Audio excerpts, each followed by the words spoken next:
Lila from Grow Gear. We have a garden supply store here in St. Louis, Missouri, and I wanted to talk with you just a little bit today about advice for a brand new home grower that plans to grow indoors.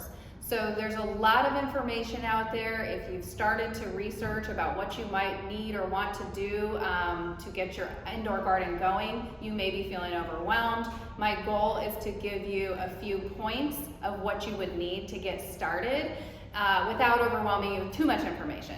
So the most important factors here is you can really adapt your grow space to what you have available. So if you have a small closet that you could convert into a grow space, that's great. If you need to purchase a grow tent, that works too. So grow tents would be fully enclosed and you can completely create your environment without utilizing an existing room or building a room.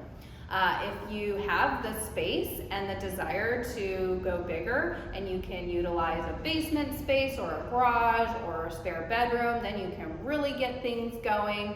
And all of those environments are going to need the same things. So the fundamentals are the same.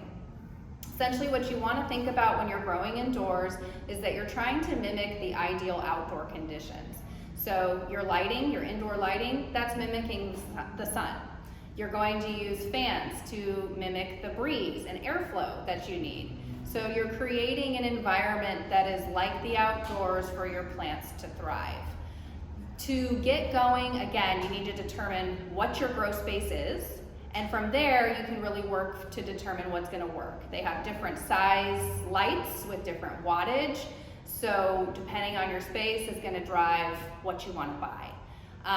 A real standard kind of common grow space is a 4x4 grow tent, and with a 4x4 grow tent you can get away with one light. So a lot of lights on the market that are full spectrum are going to cover a 4x4 grow space, a canopy, a 4x4 canopy. So in that regard, you could get yourself a 4x4 grow tent. You could get a one full spectrum LED light is what I recommend. There are other lights on the market too, high pressure sodium lights, metal halide lights. Those are great options. Again, you're mimicking the sun. So however you can do that, is going to work. But with LED, it's nice because you are going to have less energy costs and you're going to have less to account for with your environment because it generates less heat in the grow space. So you're wanting to always make sure that you're keeping your light powerful enough without burning your plants. You want to make sure you have adequate airflow. And you want to make sure that you're keeping your temperature and your humidity within the ideal ranges. Those ranges depend on the phase of growth of your plants. So, for example, when plants are seedlings, you want that humidity boosted way up, right? You want to keep that environment humid for these young seedlings to really thrive and grow. But as they grow, you want to dial that humidity down so that you are preventing any mold. As well as temperature. Think about any plants. We wait to put our plants outdoors usually until mid-May. After Mother's Day is kind of the traditional guidance there because we want to avoid freezing them. They need the consistent mild temperatures. If you're growing hemp indoors, your temperature ideal range is typically between 65 and 85 degrees. For humidity, again, this depends on your phase of growth, but you really want to keep it under 50% humidity. 40 to 50% humidity is kind of your ideal range there. There are lots of tools on the market to monitor these things. It's real cheap and easy to know what your relative humidity is within your grow space. It can be harder to adjust it, but you can know what it is.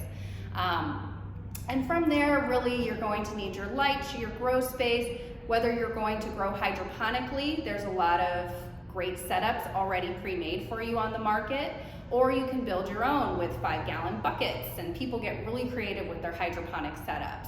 So again, there's pre-made options, there's do-it-yourself options, and for soil, you're just going to get pots, plastic or fabric. You're going to want some saucers for them to sit on so you can drain out excess water, and then you're going to need to choose your grow medium. There's lots of great soils on the market. So soil, airflow, or hydroponic grow media, light, and Then you're gonna think about nutrients as well. You need to feed your plants. But that's really going to be less priority than your environment and all of your other tools. Genetics are another important piece of the puzzle here. So the seeds or cuttings that you choose to grow, make sure that they're healthy and they're coming from a reputable, tested source. Grow shops are a great resource for you. Whether it's our grow shop or one local to you, the people that work there typically have a lot of knowledge, and there's a lot of great resources on YouTube as well. I would suggest finding one source that you trust if you're brand new and really taking their advice all the way through, whether that's one grower on YouTube that you can watch their entire educational series, or whether you are, picking out one person at a grow shop that's really your go-to person. There's a million ways to grow, there's a million techniques, there's a million strategies. And for your first one, you really just want to keep it simple and make sure that you understand the basics. From there, you can start adding in tons of other knowledge and things like that, and branching out and changing things up. But for your first time, keep it simple. Make sure you like what you're doing. It's tough, like we're talking about the 4x4 grow space, it's tough to get all of the things that you need for less than $1,000 if you're buying it new. That's about the estimate, depending on what you pick for your lighting company and your fans and all of that. About $1,000 is what you want to budget to really get it going. From there, again, you can upgrade. If you've got people who have things, used equipment that they're donating to you, great. But about $1,000 is kind of your typical investment to get going. So again, good luck. Know that you will make mistakes. You will learn, and mistakes are how you get better. So don't get discouraged. It's part of the process, and get growing.